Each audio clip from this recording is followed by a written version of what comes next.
We acknowledge the traditional custodians of the land of which we record this podcast, the Whadjuk people of Nungabudja. We recognise their continued connection to the land and waters of this beautiful place and acknowledge that this land has never been ceded. Step into the realm of daring ideas and transformative dialogues. This is Voices from the Edge, the podcast that pushes boundaries and ventures beyond the ordinary. Here, we confront the crucial issues that shape our world today. From the heartbeat of community challenges to the untold chronicles of leadership. From the relentless pursuit of social justice to the essential lessons in safety and lifelong learning. Voices from the Edge takes you to the crossroads of change. Because the edge is not just a boundary, it's where growth happens. It's where the real conversations begin. So lean in, be inspired, and let's explore what lies beyond the edge.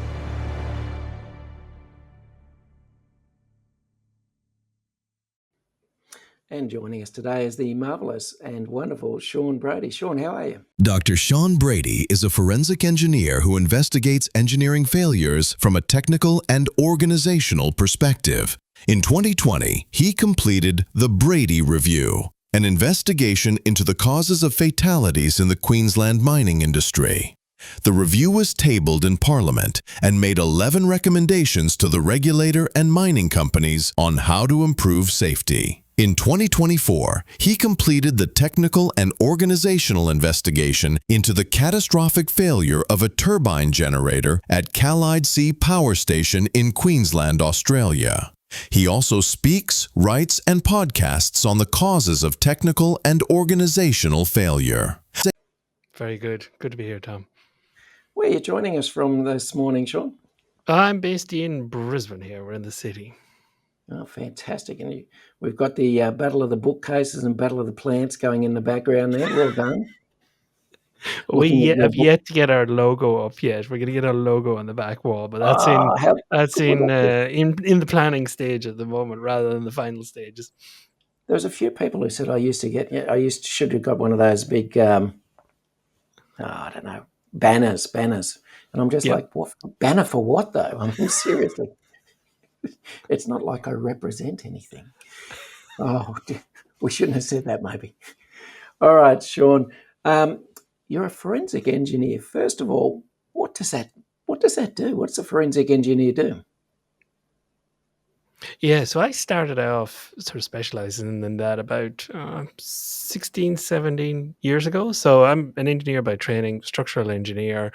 Never was particularly interested in design and going out and designing new things. I was much more interested in how things work. Because design is a lot about following a cookbook that produces a certain structure in structural engineering anyway.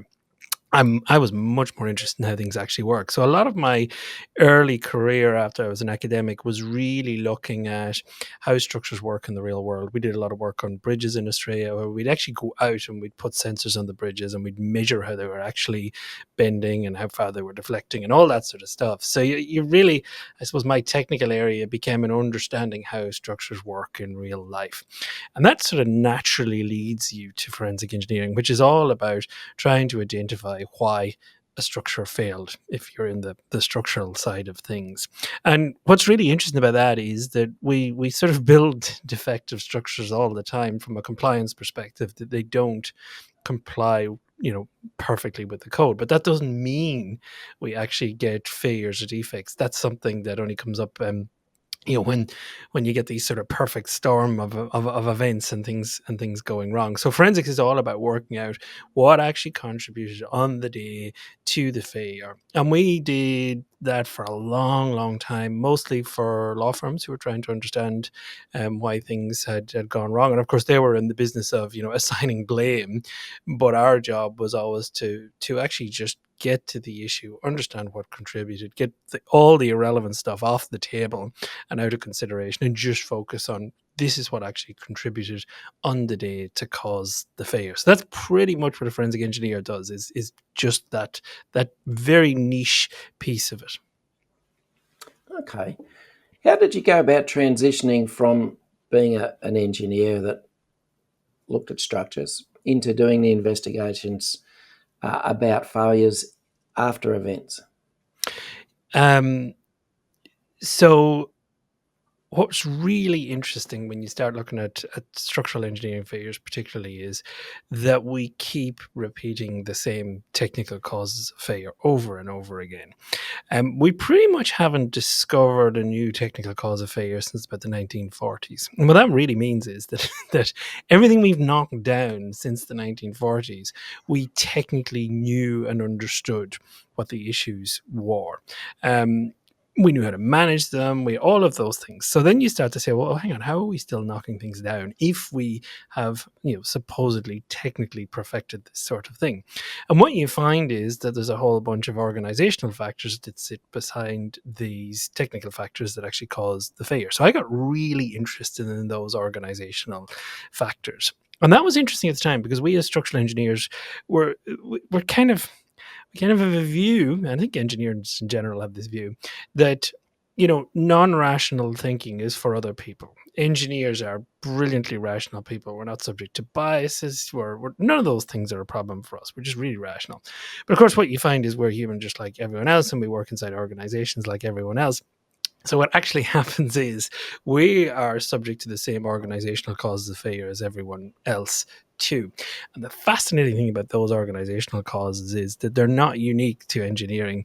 They're pretty much the same, across the board. The reason why we knock structures down is the same reason why we kill patients in operating theaters and businesses go bust and all those sorts of issues, because people are the same, the organizations are largely the same as well. So we should expect the causes of these failures to be similar. So I got into that, started to present a lot about that stuff, and I suppose what happened was over the years, originally it started off with here's a technical failure and here's the organizational cause, a little bit of organizational cause. By the end of about 3 or 4 years, there was a tiny bit of engineering and the rest of it was all about the organizational cause. And that sort of naturally then led me out of this, this world of just pure engineering to looking at fatalities and major incidents in general. Okay, excellent. Now, just to, you mentioned working and helping lawyers understand what went wrong. Just curious, the legalistic nature of prosecutions after something goes wrong, is it just natural that we end up looking for a party or a person to blame for what actually happened? I think there's a couple of things going on. I think we humans love blame. We love to be able to point at someone and say that's the cause. And I'm sure we'll talk a lot about this conflict between learning and blame and how those two are not happy bedfellows at all. But I think the whole system is sort of set up, particularly in the construction industry, is set up to actually do that, which is where my expert witness work would have largely been focused. The way we set up contracts is very adversarial. We try and transfer risk between parties. It all gets very messy. And when things go wrong, they tend to go wrong pretty badly, and there's a lot of money at stake. So that there has to be some sort of mechanism afterwards for trying to figure out what went wrong, who caused it, and how do you try and remedy that. But it does not exactly produce an environment that's good from learning for why these disasters happened. And that's why a lot of the presentations I do are of famous failures, because that information is in the public domain. Most of the stuff you investigate as a forensic engineer, it never goes to court. It settles. There's lots of confidentiality around that settlement. So it's really hard to talk about some of the lessons from the actual work.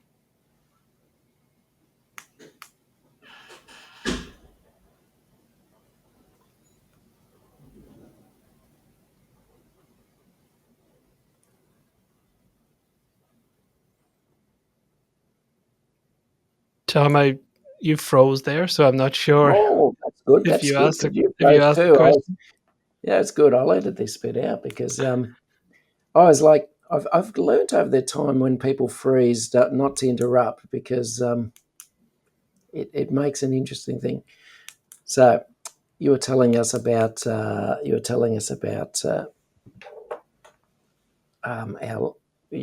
lovely bit about when you talk about public figures. I don't know. Shall we do that again? Happy to do Or that do you again. want Yeah. to Ask Okay. your question again, and we'll have another go at it. Okay. Okay. Is in the current situation where we have engineering failures or we have failures which cost people's lives, is the legal system and the adversarial nature of the courts basically set up for us to actually look for someone to blame? I think it's human nature, and I think when it comes to, if I talk about construction projects, particularly from a technical engineering expert issue, what you see is that the contracts that are set up to deliver those projects are adversarial in nature, and people are trying to push risk to a different party to manage that risk. They're trying to get lump sums on things. They're trying to get certainty on things, and particularly in an environment which is really, really hard to get certainty on it. So you end up with contracts that really produce a situation that if something goes wrong and people lose a lot of money, there is this process where they're trying to work through it to understand exactly who is responsible for each of those pieces, and that can get incredibly complex and incredibly messy trying to sort those sorts of things out. Yeah, absolutely. All right. Early on, moreover, let's think about your whole time as a forensic engineer. What's one investigation that stands out to you as being particularly significant? Of my own, I can't talk about those, but certainly can talk about some of the really famous ones that have been really, really important. There's a couple of ones that really stands out. There's the collapse of the Minneapolis bridge, killed 13 people. And what's really interesting about it is it's in the US. It's a 40-year-old bridge. It's been around since 1968. You get 40 years later at 6 o'clock in the evening, rush hour traffic, bridge collapses, drops over 100 cars in the river. And it's really interesting for a couple of things. One, the bridge had actually a design defect in it for over 40 years, but had been fine. So it's a really good example of how much conservatism that we build into these structures. And what actually tipped it over the edge was that there was a contractor doing work on the bridge at the time. They were removing what we call the wearing course, which is sort of 50 millimeters of sacrificial concrete you put on top of a bridge. So, and it basically gets worn. And when it gets worn too much, you go in and replace it. This contractor was going across the bridge replacing sections, and they've been working on it for months. Problem was that they had a narrow window between where they mixed the concrete and they actually placed the concrete in its final position. When they were on the edge of the bridge or near the approach spans on this bridge, they were doing everything in a little yard beside the bridge, and they had plenty of time to get the concrete up and into place.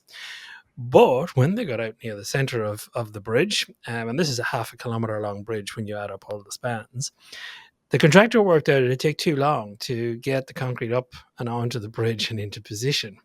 So what they actually did was they decided, well, why don't I just mix the concrete on the bridge? Of course, to do that, you got to put on the sand and the gravel on the bridge to actually do that.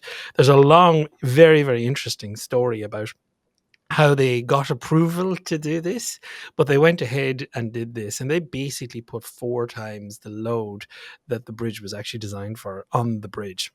And what's interesting is it was that loading in combination with the design defect that collapsed the bridge. If the design defect hadn't been there, it would have survived or likely survived this incredible loading. So it's a really interesting failure from the sense that we can have lots of latent issues in our systems and they just sit around waiting for the right sort of trigger to initiate a full collapse or a full failure. The other one that I speak a lot about is the Florida International University Bridge, which collapsed quite recently. And it's a really interesting one. It was investigated by the National Transportation Safety Board. And one of the members on that board said in the report, they said, how in this day and age in the US are we still collapsing structures? The science is sorted. We know how to do this. How are we in a situation where this sort of thing can happen? And what you basically find out in this failure is that it's got a huge number of the organizational factors that we talk about in other failures. One, the bridge ends up cracking really, really badly over the course of its 3 weeks life before it actually collapsed. And it collapsed on a roadway below, killed a worker, killed 5 people in the vehicles below. This cracking had started 3 weeks before the actual failure. And the cracks grew and grew and grew, and they are horrendous looking cracks. And it's a really interesting story about, why did no one stop the work? Why did no one stop the work and say there's something seriously wrong with this bridge? And they just basically let the work continue till the actual bridge collapsed. And we see this in particularly in construction a lot, where the cost of stopping work is massive. And it's really difficult for people to actually go, no, we're stopping this work. It's much easier to let the work continue. The other thing about this project, which is a really interesting one, is that one of the really contributing parts of it was the interactions between the parties who actually designed and built the bridge. There was cost pressures in there, and there's a really great example of how those cost pressures essentially produced a situation where the designers, or the people who were doing a check of the design of the bridge, didn't check all the connections in the bridge. And it turns out that there was a very significant design error on one of the connections, and that's ultimately what collapsed the bridge. So what you see in these two failures, which I find really interesting, is these organizational factors are really significant, and technically there was nothing in those two failures that we didn't know or understand as a profession of engineers. Yeah. Are you seeing the same common patterns occurring and recurring in different types of failures or disasters that actually occur? Oh yeah. You see the same. Technically, they're quite different, but you see the same organizational factors over and over again. And it doesn't matter whether you're talking about a bridge failure, some of the stuff I've investigated, or you're talking about NASA's Challenger disaster. At the end of the day, we're all humans, and our organizations are very similarly put together. And you see the drift into failure very regularly. You see normalization of deviance very regularly. You see people not stopping work very, very regularly, because the consequences of stopping work is usually very evident to people, whereas the failure that's about to happen, they can't even imagine it because it's so catastrophic. So we see these same patterns just coming up again and again, and it doesn't matter really whether it's in individual fatalities, or in big stuff, as I said, like NASA, and we always see the warning signs. The warning signs are always there, and they're always missed in terms of their significance. Is it a case that when you say the warning signs are always there and they're evident, and you talked about people see the costs of stopping work, etc., and they don't see the costs of, I don't know, the failure, disaster, it's not as evident because we've done this. Is it a case of 2020 vision in hindsight that you can see all the things that you can see clearly where we should have stopped work? These were the signs and that, but at the time we don't know the disaster is going to happen, so we just keep heading towards it until inevitably it does happen. Yeah, I mean, you got to be really careful of the hindsight bias, don't you, in these things? I think what we see is people pay, if we be very simplistic about this, people pay attention to the stuff that's going wrong around them, and if we go to health and safety, the classic thing is they're looking at the TRIFR or the LTIFR or whatever. They're looking at the slips, trips and falls and the hand injuries, and they're focusing on those things. But then we get a fatality and we say, well, where did this come from? And what you discover when you get a fatality, or what certainly we found when we did the review into fatalities in Queensland, was that the controls that should have been in place weren't working for a long time. Or they weren't, the several controls weren't there. It's obvious they weren't working for a long time. And the significance of that is just missed. When bad things go wrong, fatalities, when things blow up, explosions, all that sort of stuff, what you see is that you see these near misses where kind of all the ingredients were necessary, that were necessary to have a failure were there, but good luck intervened to actually prevent a bad one. In other words, the system weaknesses are there, and the warning signs are the signals we get to say our system is weaker than we think it is. But of course, because the bad thing hasn't happened yet, we really miss the significance of that. So I think a lot of it is people are getting distracted by the stuff that's happening in the here and now, but they're not asking themselves, if things go badly wrong here, what does this actually look like? Yeah. Do you have any strategies for when we do investigations, how to overcome our inherent biases? Yeah, I mean, but if we pull back a bit, I mean, my view is every investigation you do that the key thing it should do is identify what controls failed, what controls should have been there that weren't there, and then why were they not there, or why were they ineffective. What we know from our review and the international research is that people die when controls that the organization believed were in place were ineffective. That's the key thing. So therefore, investigations should tell us where are our controls ineffective, because then we get the opportunity to do something about that before anything bad happens. So I think that's the key. I think too quickly we default, we default, and it's almost stereotypical, but we default to the thing of, well, who didn't follow the system? Who didn't follow the procedure? That person didn't follow the procedure.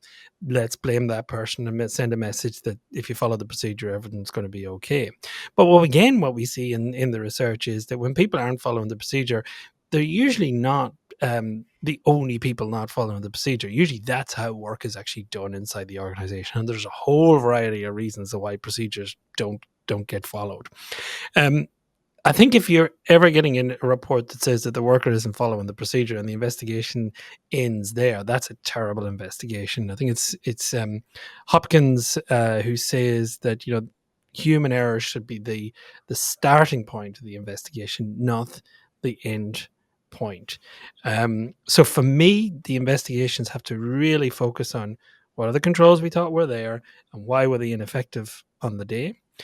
The other thing, though, that I think is absolutely key is we have to be very careful that we actually investigate the right events. And I don't think we do enough for this. So if we go back to the concept that, we typically get near misses before a major event, like a fatality or a big explosion. Well, what that means is that those events need to be investigated, but those events are typically not investigated because what actually happens is someone looks at it and and goes, well, nothing bad happened. That's proof the system actually works. And then what we do is we spend our times investigating the slips, the trips, and the falls. And the key thing here is that the things that kill you are not the same as the things that hurt you. The controls that prevent you dying are not the same controls that prevent the minor injuries. So if we're only investigating the stuff around the minor injuries and the actual events that are happening where we get an actual negative impact, you're not actually getting information on the controls that will actually prevent someone from dying in your organization. So 2 things: investigate with a view to understanding which controls are failing, and make sure you investigate the incidents that are giving you the most valuable information on where your control ineffectivenesses are. And that's really about saying, what are your low likelihood, high consequence events? Did this event, which nothing bad happened in, is this a low likelihood, high consequence event? And if it is, you should investigate it and understand why the controls you thought were there are not working as well as they should. Yeah, excellent. Speaking of the review you did into Queensland mines and quarries, you mentioned there that there seemed to be a fatality cycle that wasn't addressed, and it was, for me, it's we have a series of fatalities quite regularly, and then we have nothing, and then if we don't do anything, it happens all over again. And you made 11 recommendations to, address the situation. How happy are you that those recommendations have been addressed? That's a good question. I think if we go to one of the main let's go to 2 of the main recommendations. One is about controls, and the other is about high reliability organizations. In Queensland, we're now moving to a critical control approach to managing fatality risk, and a lot of companies are moving to a critical control approach. I'm a big fan of the critical control approach when it's done properly. Unfortunately, I think it's going to be not done properly in many cases, and what I mean by that is people will you descend into another layer of audit. In other words, we say, oh, we've got all this paperwork for checking our systems, and now we're going to put another level of paperwork which is going to focus on these critical controls. And the assumption in there is that if the control is in place, that it's also effective. Now, we know that there's a big difference between control being in place and control being effective. In other words, you can be compliant, but that doesn't necessarily mean that it's effective. So at its worst, critical control approach and focusing on controls is going to descend into another layer of paperwork and audit. So I think that we have to be really, really careful about here, because that key recommendation is all about making sure your controls are effective. The second one is the high reliability organizations. And I would say that really the industry hasn't got its head around this at all. And I would say, when I wrote that, I didn't expect it was going to cause as much confusion among people as it did. But at its heart, there are organizations out there called high reliability organizations. Commercial airlines are one of them. These are organizations that work in incredibly hazardous environments, yet have very few incidents. Like, we genuinely feel that flying is incredibly safe. But if you think about it for 5 minutes, it's crazy. You're climbing into an aluminium tube with 200 other people and flying up in the sky, and there's going to be loads of other tubes full of people up there too. And yet we have a tiny, tiny, tiny number of incidents. So it's incredibly safe. And how do they do it? Well, they don't do it by doing the same as the rest of us do. They don't do compliance harder. What I think most in the mining industry do, they say, look, to be safe, what you need is a system for keeping people safe, and then we enforce compliance on that system. We make people comply with the system. But the assumption being that if we do that, then we'll be safe. And of course, when we find that someone, when there is an incident, what we'll do is we'll find out where someone didn't follow the system, and that must be the cause. But high reliability organizations, compliance is a huge part of it. Don't get me wrong on that. But they understand you can't design the perfect system. And what they do is they put the practices in place that allow them to understand where the system they've designed is weak, where the controls, if we want to put it in that language, are not as effective as they should be. And then they act on that information to make those controls more effective. Now, the practices they put in place to do that are, we could spend quite a bit of time on that, but there are things like understanding how work is really done versus how the procedures are saying it's done. It's about understanding that you do want incident reports and high potential incident reports, particularly, because they're really valuable sources of information on where your system is weak. But you've got to embed those practices, because bad news naturally doesn't flow upwards inside organizations.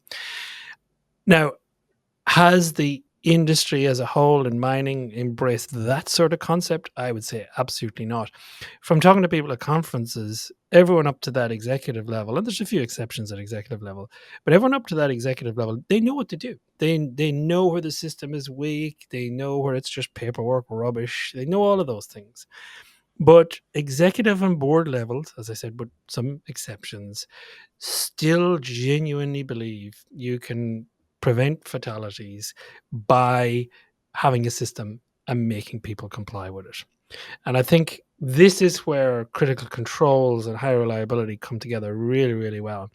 If you treat a critical control program as much more than a compliance program, if you treat it as a learning program, where when you're doing checks and controls, you're trying to learn about whether they're effective as opposed to just compliant, that's where I think the magic really happens, because you're now having meaningful conversations with your people, and you're getting meaningful information on whether those controls are actually effective rather than just compliance. And I think that's where the real bang for buck is. We know that if you want to stop fatalities, control effectiveness is the key thing. A critical control program helps you identify, decide, and focus on those critical controls. And if you've got a HRO mindset, one that's aimed about learning about where your system's weak and doing something about that, then focusing on those critical controls becomes really, really powerful in terms of making your system stronger. But we're a long way from that place at the moment, Tom. Yeah, I can understand that. All right. Groupthink and organisational overconfidence.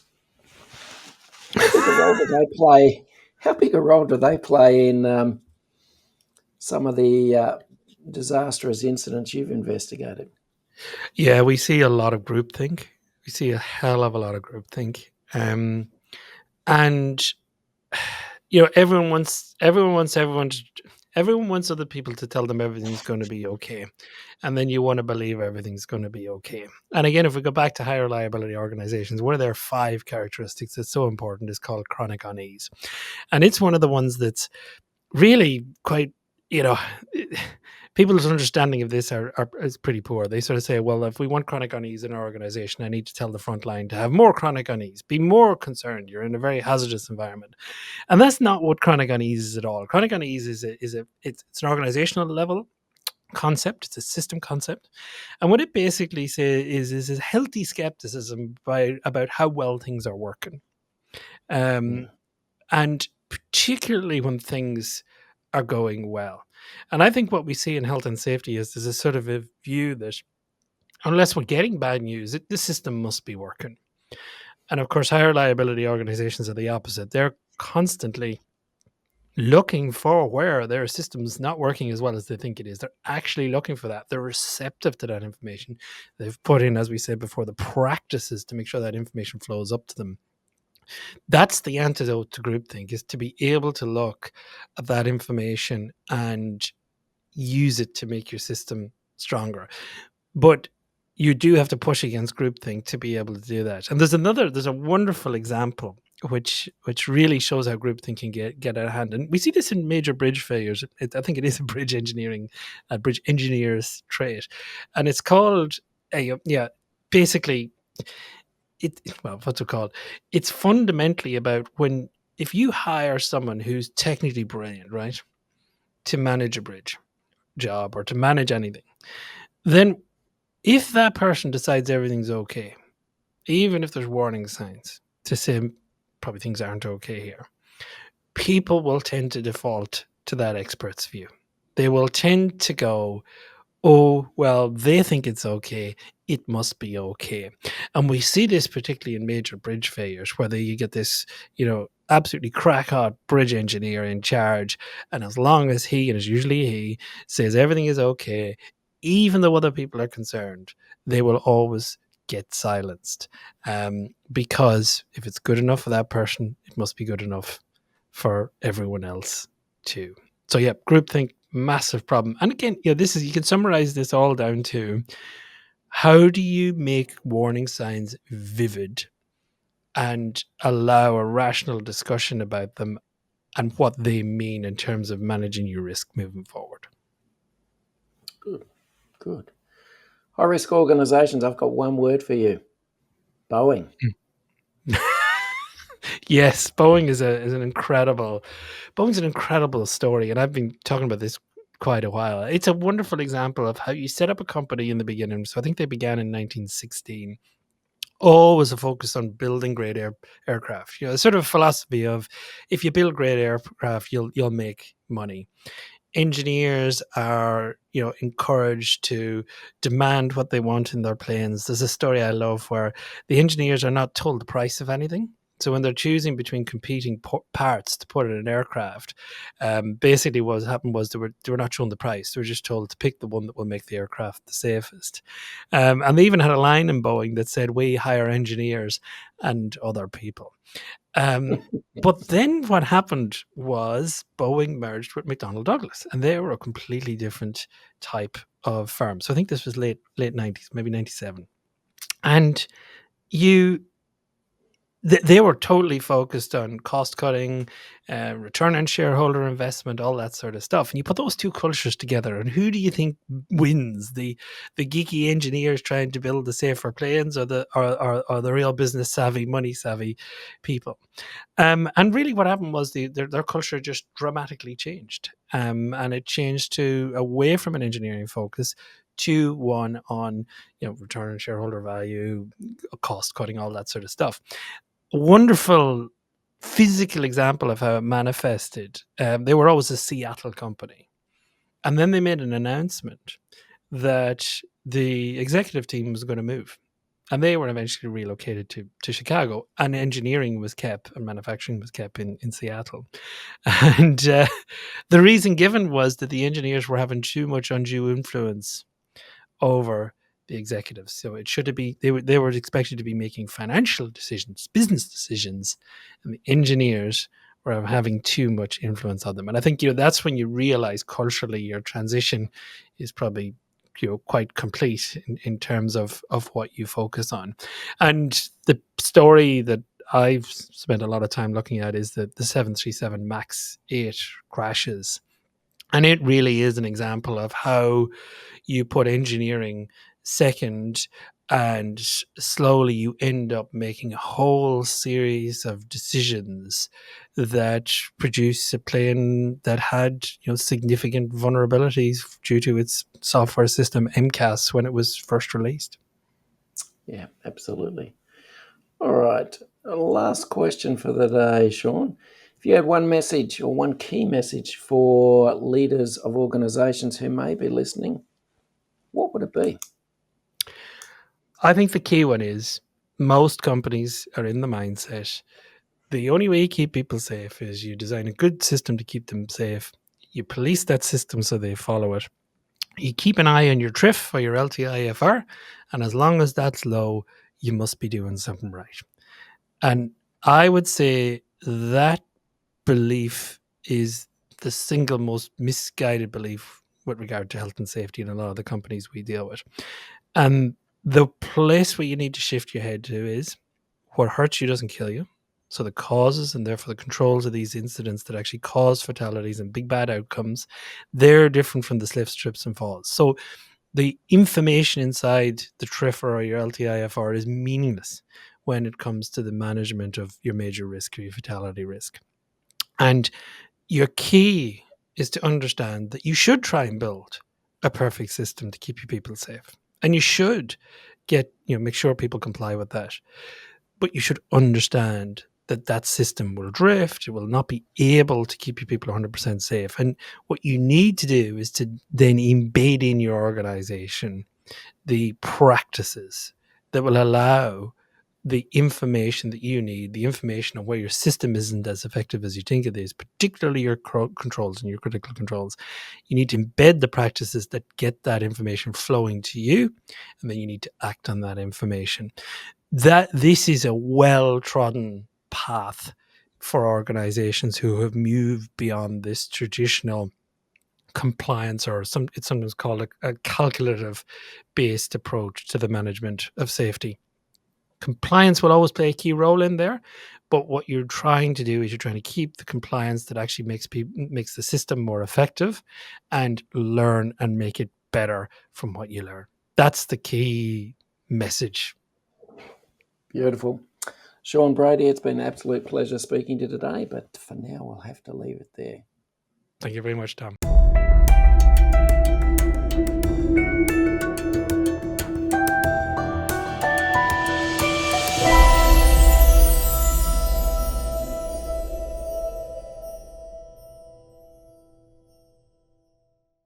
Thanks for listening to Voices from the Edge. If you like what we are doing, like the episode in the podcast, subscribe so you won't miss any future episodes, and leave a positive review.